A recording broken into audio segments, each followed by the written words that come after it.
Hello, this is Bruno Pelletier-Bacquaert, continuing with our chromaticisms, and today is maybe what is the most interesting part of it, adding chromaticisms towards a chord, and in particular today we'll look at a major triad. So there's going to be many ways to approach them, and let's try to be systematic. So the first thing actually is simply to know what our target notes are. By target notes, I'm talking about the chord tones. So if I'm looking at a C chord, and so you all know this bar form of a C major chord, right? I'm going to simplify it. I'm just going to look at those three notes, right? So it's a C on the fourth string, E on the third, G on the second. So I need to very clearly see where those notes are so that I can approach them with my chromaticisms. So the first type of chromaticism is going to be a half step from below each one of the notes. So if I'm targeting the C note, I can approach it with a B note. My next note is an E, I can approach it with a D sharp. And my next note is the G, and that one will be approached with F sharp. So you can tell just by the little bit that I just did, those notes are not considered workable notes, right? If I'm playing this note against this chord, there's something that's a bit disturbing. Same thing with the D sharp, you know, it just doesn't work. However, when I resolve, all of a sudden, everything is wonderful. So start with that, just approaching each one of those three notes with a half step from below. So once you're comfortable with that, you can then look at all the notes in this position, starting maybe with the highest notes. I have another C note up there, so that one is pretty easy to visualize. That's the upper part of my chord. It doesn't really matter what finger you use. You can stay in position to this part, but here you're going to have to move up, well, downward, that way. Okay, and gradually we can include all the notes of the C triad that would be in this position, right? So I have C, E, G, C, E, G, C. All those notes are my potential targets. So I can approach each one of them with a half step. So here, you notice, by the way, if I consider my position to be like this, the E note, I approached it with a half step from below, of course, but I moved down, and then I'm moving back in position. The B to the C, it's almost a chord tone, because if we're thinking of the chord as being eventually a C major 7th, that's the B natural, which is the major 7. So it's the leading tone. It's not as dissonant as the other ones. But the D sharp certainly is dissonant. The F sharp is too, right? And then those notes repeat. So B to C, D sharp to E, F sharp to G, and B to C. So let me play with a play-along thing. And what I'm going to do is loop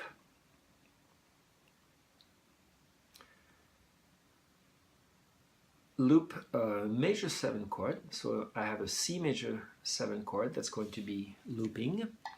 And I'll put this here so it won't be too loud. Okay, so that's my C major chord that's looping over and over. And I'm going to practice playing my tensions.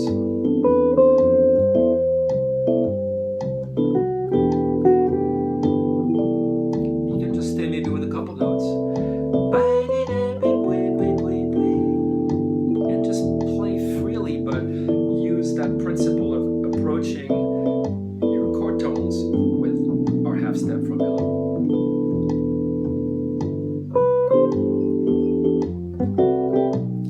gradually include the other notes.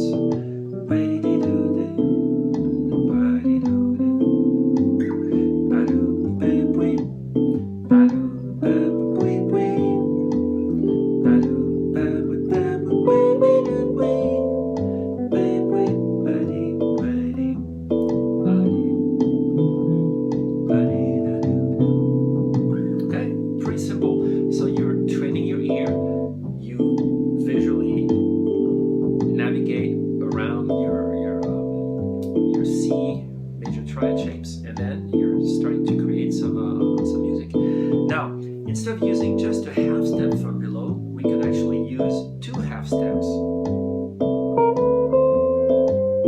like this.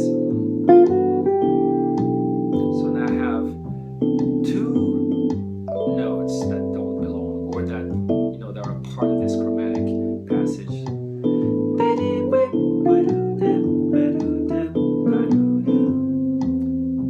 Concept is still the same, right? I'm ending each one of my phrases on one of the chord tones.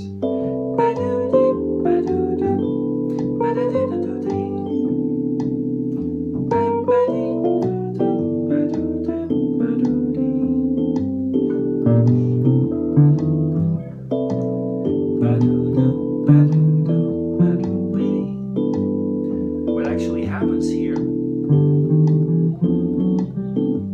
long chromatic passage, connecting the approach of the E with the approach of the G.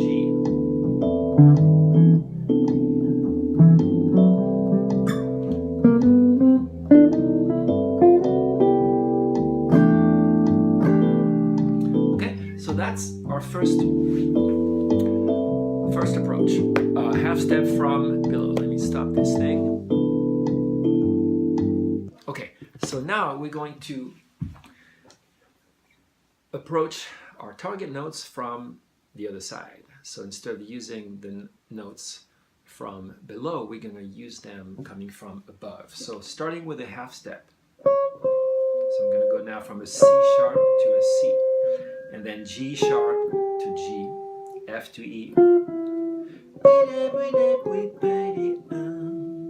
And get used to that sound. I mean, I'm singing it because I know what it sounds like, but at first, you have to just play the notes and repeat what you just heard, making sure that you're playing the right notes, of course.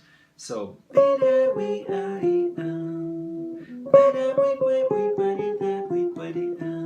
and then it's the same concept. So all those notes are approached from above my targets, and it's only a half step. I can also do 2 notes above. So same thing. I'm going to play here, loop my same C major 7 chord, and systematically start with a half step from below, and then I'll add the 2 half steps.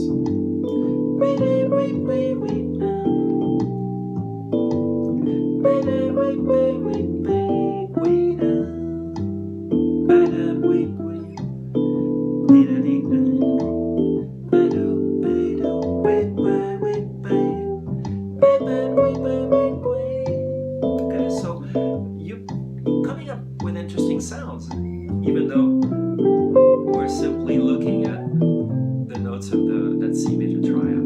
Let's see what happens with the 2 notes coming from above. 2, 3, 4.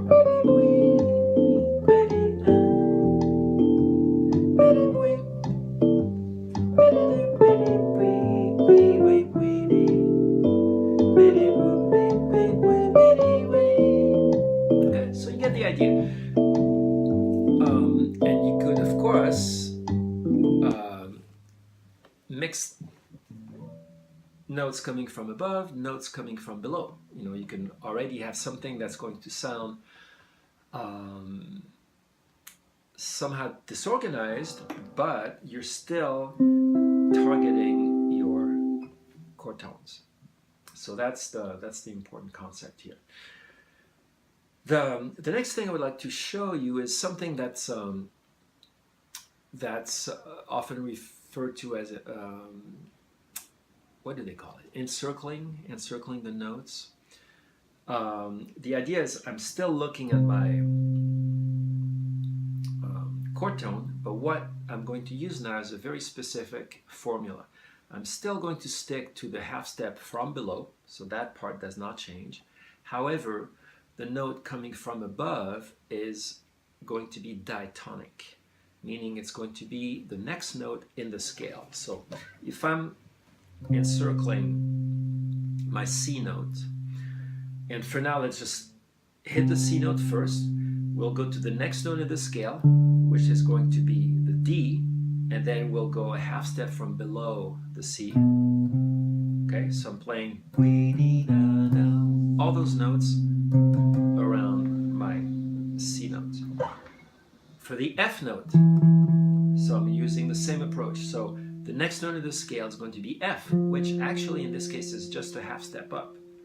And then I still go below and resolve once again into my notes. So so far we have this with the C, and then for the E, and we need to do the same thing around the G. So the G, the next note of the scale is A, and a half step from below is going to be the F sharp.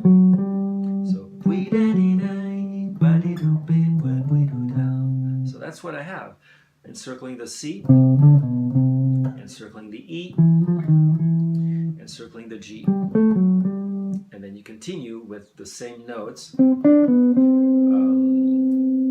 further up in your position. So E, G, C,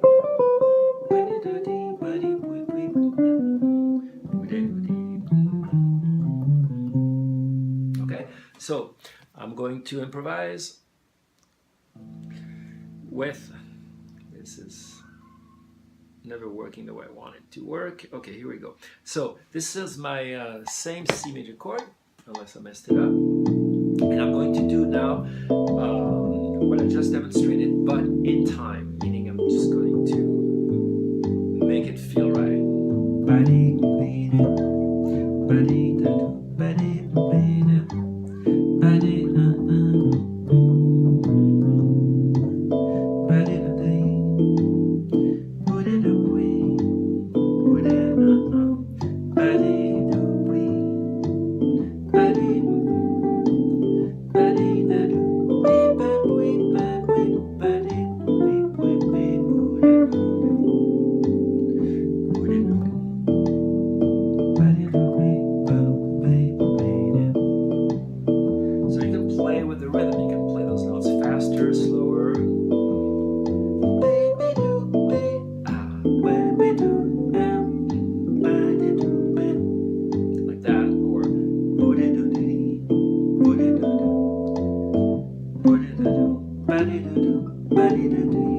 So you can encircle your note slower or faster. Now, do that in one position. Like the position that we're looking at is a pretty easy position. That's what we call the E shape, and you know where your scale is. But eventually you want to do that in all those other positions. So if I'm looking at a C major scale that would be here, learn to encircle your notes the same way. Like that. So every position is going to have its own little intricacies.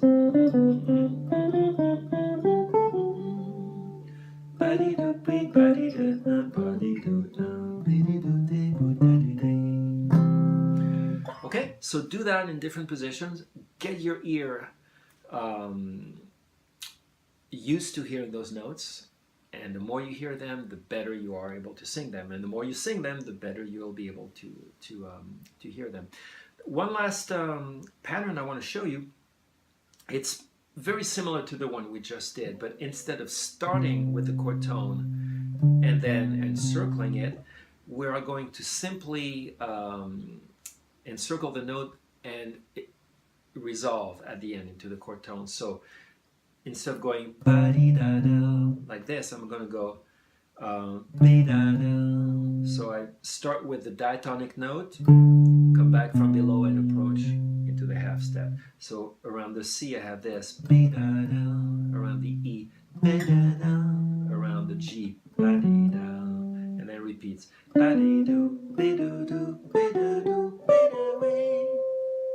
Okay, so you do that in different places, and then you'll start really hearing a lot of those chromaticisms. As a way to demonstrate, let me show you what that could sound like when you are freely improvising around the blues. So what I'm playing here is going to be a blues in F, and I'm going to try to insert as many of those patterns that I was just described, preferably with some volume.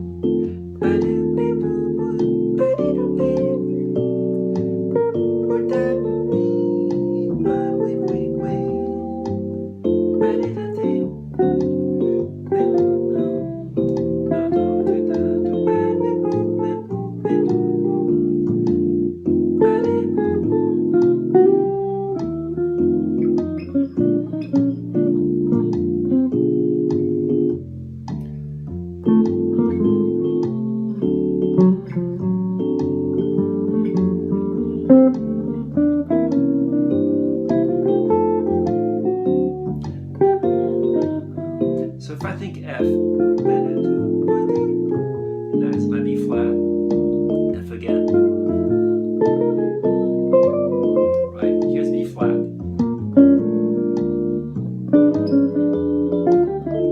and then back to the F. So I don't want to think too much about it, because of course as soon as I start thinking about it, either I hit a note that was not supposed to be played, or it sounds really stiff. But once the sound is in our ear, then we can start to make music with it. So that's what I'm going to try to do now.